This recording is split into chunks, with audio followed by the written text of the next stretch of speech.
Well, it is the 28th. The year's coming to an end. Looking back to the beginning, it was a long time ago. I feel like a lot of things have changed. And it feels like it was a long, long time ago, a different life, different past. But at the same time, the years just keep on going by quicker and quicker. And the older you get, the the less significant a year becomes in your life. Like if you were 10, a year for you is 10% of your life. If you're 20, like I am now, a year for you is only 5% of your life. So exponentially, the years just go by quicker and quicker and quicker. And who knows? I don't know if I've changed that much. I'm still me. I'm still recognizable as being the same person as I was. A lot of the same habits, maybe a lot of the same tendencies, good or bad, similar skills, just attitudes, values, beliefs. I would say a lot has stayed the same, which for what I'm shooting for right now is not what I want to do. I do not want to be stagnating. And what I wanted to talk about today was the idea that in life it's always going to be you versus yourself. It's not you versus anybody else. It might be you versus the world, but it's not you versus your peers, not you versus your enemies, against your obstacles. Could be in a way, but it's going to be you versus yourself, because the extent that you're able to control yourself, your own tendencies, your own impulses, how well you control those is how well you're going to do in life.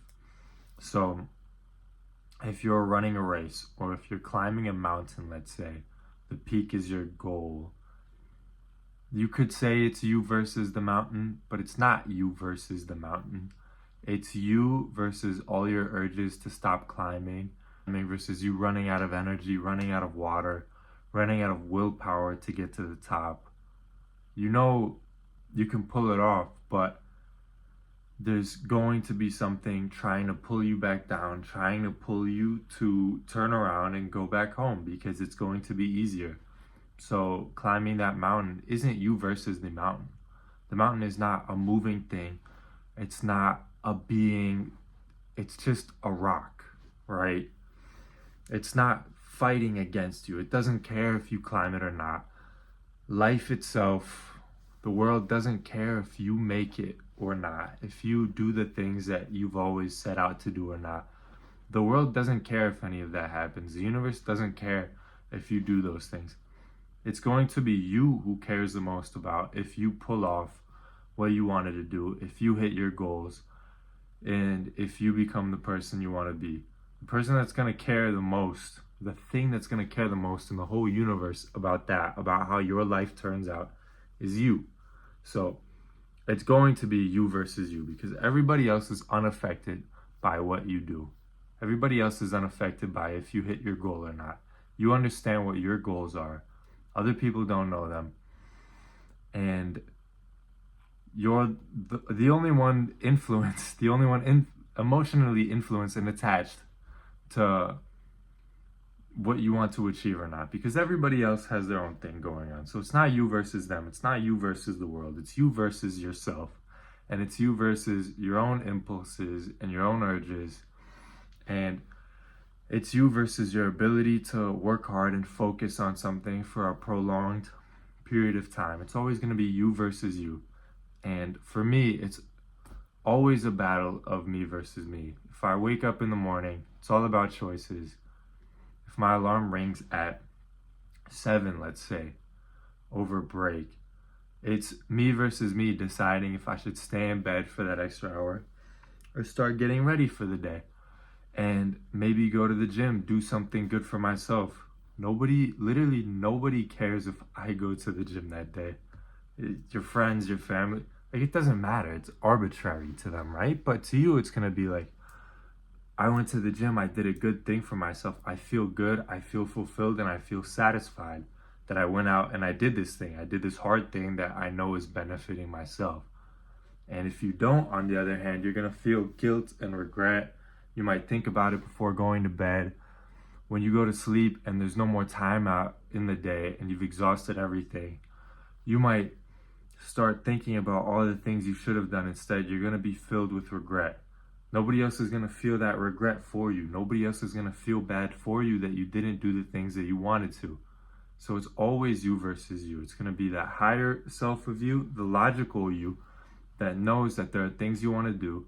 And then there's going to be the lower version of you that wants to stick to whatever is easy. And it's the same thing with making these YouTube videos, let's say. There's times where it feels like it's not easy to go sit here, even though this is like a 10-minute ordeal to film this. It feels difficult to decide to want to sit down here and then try to think of something to talk about. And yesterday, let's say, against the lower version of myself, I lost. I didn't make a video. My goal is to make a video every day. And logically, I know I have the time, I have the resources. I can think of something to talk about.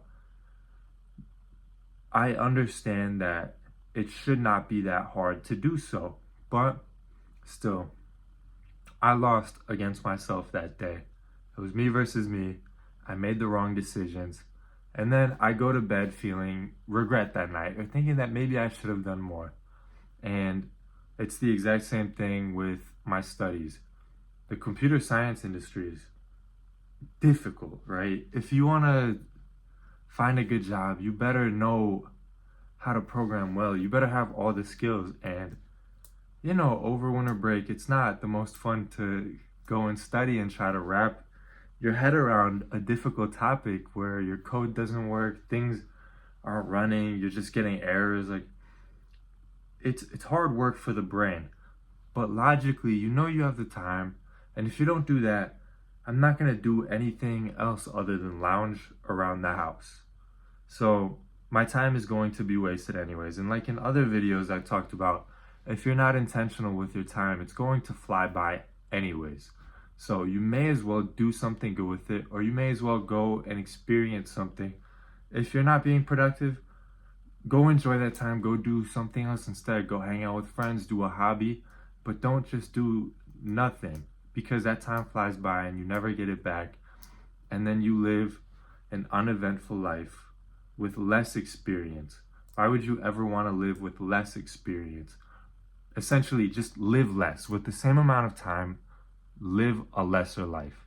Doesn't matter if it's good or bad, you just have less experiences. I wouldn't want that for myself, and I wouldn't want that for anybody else either. So, back to what I was saying. Logically, I know I shouldn't waste this time. There's no point of doing nothing instead of something. But that battle in me, in myself, between the lower level, like primitive thinking, the primitive part of your brain that wants you to relax, not have to use your brain too hard, not have to expend too much energy and eat and maybe store up food and whatever. Like all the primal parts of your brain may overpower the logical, higher level thinking that we've built on top of that our brains have evolved on top of our limbic system, on top of our lower level thinking. It's always going to be conflicting. And you have to actively make the decision to win, to do what you know logically is best for you. Because at the end of the day, at the end of the night, you may feel regret. At the end of the week, you may feel regret. At the end of the month, at the end of the year, at the end of the decade, or at the end of your lifetime, you may feel regret when it's too late to do anything about that. And on the other hand, you can feel fulfillment and pride in your work and real satisfaction in life, real higher level satisfaction in life. And that's what I want to get to. And I hope that other people do the same. So it's about making the right decisions. It's about taking the right actions and creating the right habits that empower the higher version of you, the more advanced parts of the brain, the more logical parts of the brain rather than the primitive parts. And if you do that, then hopefully you live a fulfilled, satisfied life and you get everything that you want out of it.